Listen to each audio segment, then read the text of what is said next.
Conclave des forces politiques et sociales sur l'avenir du Congo tenu du 14 au 15 octobre 2025. Déclaration finale.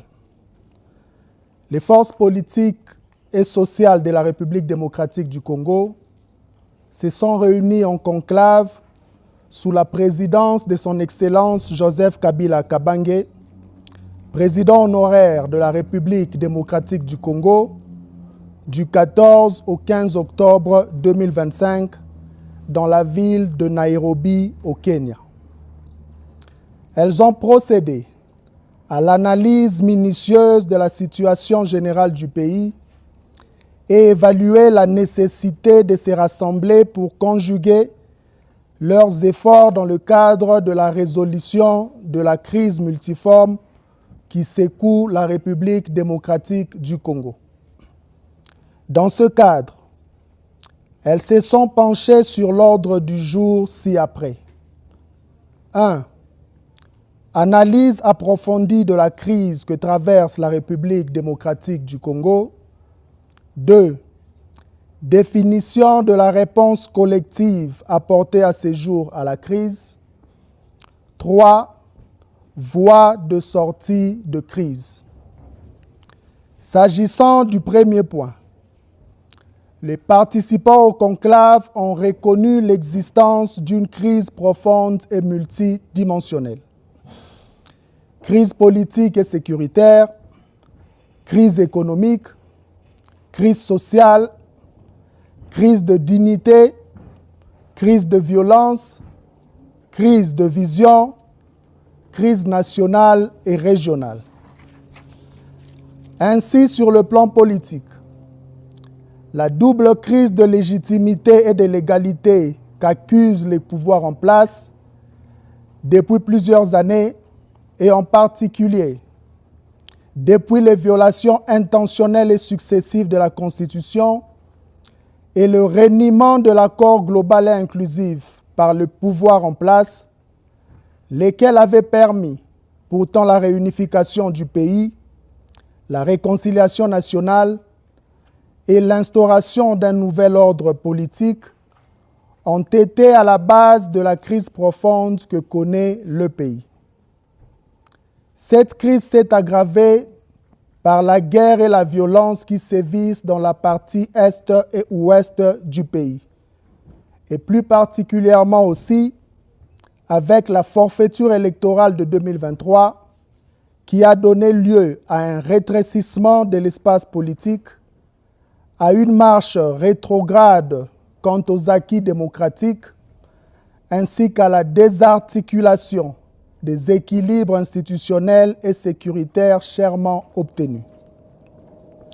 En outre, la volonté du pouvoir d'engager la révision de la Constitution dans un tel contexte fragilise davantage la cohésion nationale, déjà mise à mal par l'absence d'une culture de dialogue et la prolifération d'antivaleurs telles que le tribalisme et l'antagonisme communautaire. Enfin, le refus du pouvoir de s'inscrire dans la dynamique de dialogue inclusif telle que proposée par la CENCO et l'ECC, soutenue par le peuple congolais et la communauté internationale, ne laisse pas d'ouverture à la résolution de la crise multiforme que connaît le pays. Sur le plan économique, la gouvernance publique enregistre des contre-performances qui éloignent le pays de toute perspective de progrès et de développement. Les participants ont de ces faits déploré l'instabilité du cadre macroéconomique alimenté par des politiques irrationnelles fondées essentiellement sur une propension à la prédation et à la corruption. Plus particulièrement, la gouvernance caractérisée par des finances publiques déficitaires de façon chronique assombrit le quotidien et les perspectives de la République démocratique du Congo, avec pour conséquence d'hypothéquer l'avenir des générations futures. Sur le plan social, À l'image du dernier classement du PNUD, pointant la République démocratique du Congo au rang de pays le plus pauvre du monde, la crise se décline en forte dépréciation des indicateurs socio-économiques. Le quotidien des Congolais est ainsi marqué par une inflation galopante, accompagnée paradoxalement d'une appréciation factice du franc congolais, la rareté des services de base tels que la desserte en eau potable et en électricité, la dévalorisation de l'éducation nationale et les difficultés d'accès aux soins de santé primaires. À cela s'ajoute le taux de chômage élevé, la violence urbaine et les embouteillages monstres qui illustrent à suffisance les carences en matière de gestion urbaine. En définitive, les participants notent la détérioration de la situation générale du pays et l'incapacité de M. Félix Tshisekedi Tshilombo, nonobstant sa mainmise sur les leviers du pouvoir, à piloter une quelconque politique publique susceptible de répondre aux besoins pressants de notre population, au point que, dans l'imaginaire collectif, seule son incompétence et son irresponsabilité pourraient expliquer de manière singulière toutes les difficultés que traverse notre pays depuis son avènement en janvier 2019. S'agissant du deuxième point, les participants ont évalué les réponses collectives, réalisé leurs faiblesses et inadéquations avec la gravité de la situation que traverse le pays. S'agissant du troisième point, fort du diagnostic posé avec rigueur, les forces politiques et sociales réunies en conclave sur l'avenir du Congo, 1. Constatent avec gravité la détérioration continue de la situation sécuritaire dans l'Est du pays et ce, en dépit de la tenue des négociations directes à Doha au Qatar entre le gouvernement congolais et le mouvement AFC/M23, lesquelles négociations ont conduit à la signature, le 27 juillet dernier, de la déclaration de principe assortie de plusieurs engagements dont la cessation des hostilités entre parties au conflit, ainsi que le mécanisme de surveillance et de vérification du cessez-le-feu en République démocratique du Congo, signé le 14 octobre 2025. 2. Dénonce avec fermeté la dégradation de la situation sécuritaire dans les provinces de l'Ituri et du Nord Kivu, sous administration militaire dans le cadre de l'état de siège. 3.